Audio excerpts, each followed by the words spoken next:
Cancer specialist doctor SM. Sarwar. বিশেষ করে আপনাদেরকে বলবো যে আজকে এমন একজন ভাইয়ের সাথে আপনাদেরকে পরিচয় করে দিচ্ছে যিনি মরণবিধি ক্যান্সার, এমনকি সবচেয়ে কঠিন ক্যান্সার যেটা ব্লাড ক্যান্সার, সেটা থেকে মুক্তি লাভ করেছে।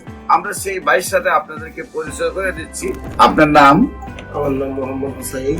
পিতার নাম? মুজিবুর রহমান ব্যাপারী। মোহাম্মদ মুজিবুর রহমান ব্যাপারী। আপনার মায়ের নাম? ফুতেজা বেগম। ফুতেজা বেগম। আপনারা কয় ভাই? আমরা 5 ভাই 3 বোন। 5 ভাই 3 বোন। আপনাদের গ্রাম হলো কোথায় বললেন? দক্ষিণ দশানি। গ্রাম হলো দক্ষিণ দশানি। দশানি। পোস্ট অফিস দশানি বাজার। দশানি বাজার, থানা মতলব, জেলা হলো কুমিল্লা, চাঁদপুর। চাঁদপুর। কিভাবে সুস্থ হয়েছেন একটু দেশবাসীর উদ্দেশ্যে জানান। আমি 2023 সালের শেষের দিকে তখন সৌদি আরব ছিলাম প্রবাসী। মেকানিক্যাল জব করতাম। ওই অতিরিক্ত গরমের কারণে হঠাৎ করে ডিহাইড্রেশন সমস্যা হয়। পরীক্ষা করার পরে দেখলো যে আমার এই হোয়াইট ব্লাড সেল মারা গেছে অতিরিক্ত। তখন তারা দেখলো যে আমার শরীরে এটা জীবাণুর উপস্থিতি আছে। যখনই দেখলাম যে 9 মাস পরে অবনতির দিকে আস্তে আস্তে যাইতেছে, তখন আমি ওই চিকিৎসাটা স্টপ করে মোবাইলের মাধ্যমে যখন ডাক্তার এস.এম. সারোয়ার স্যারের ইয়েটা পাই, প্রতিবেদনটা পাই বা বিভিন্ন রোগীদের স্টেটমেন্ট পাই, তো মোটামুটি অনেকেই ফিডব্যাকটা দিল যে ভালো। তো ওখান থেকে আমার একটা আস্থা বিশ্বাস তৈরি হয়েছে, এরা পৌঁছিল মাফ করা মালিক হচ্ছে আল্লাহ তাআলা। তা আমিও দেখি চেষ্টা করে আমরা কোন দিকে নেই।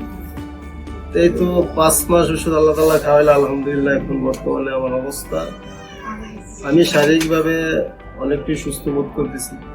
আগে যেটা হয়তো আমি একটু হাঁটা চলা করলে খুব ক্লান্ত হয়ে যেতাম, বা সিঁড়ি দিয়ে 1 তলা 2 তলা 3 তলা উঠলে খুব হাঁপায় দিতাম। এখন আলহামদুলিল্লাহ ওই সমস্যাটা আমার নাই।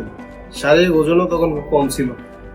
আমার ওজন ছিল তখন less than 60, মানে 60 কেজির নিচে। এখন আলহামদুলিল্লাহ ওজন 70+। আগে সমস্যা হইতো আপনার রাত্রে ঘুম হইতো না, খাওয়া দাওয়া রুচি ছিল, মেজাজ খিটখিটে থাকতো। এখন ওই সমস্যাগুলো অনেকটাই ভালো দিন।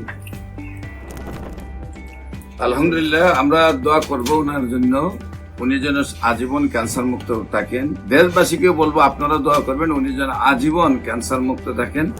ঢাকা চেম্বার শনি রবি সোম সকাল 10টা থেকে বিকাল 5টা পর্যন্ত আমরা বাইতুল ভিউ লিফটের 11, জাতীয় মসজিদ বাইতুল মুকাররমের মেইন গেট আল্লাহ লেখা বরাবর বাইতুল ভিউ লিফটের 11তে রুগী দেখে সকাল 10টা থেকে বিকাল 5টা, এবং হবিগঞ্জের রুগী দেখে Habiganj bus stand popular general হাসপাতাল সকাল 10টা থেকে বিকাল 5টা।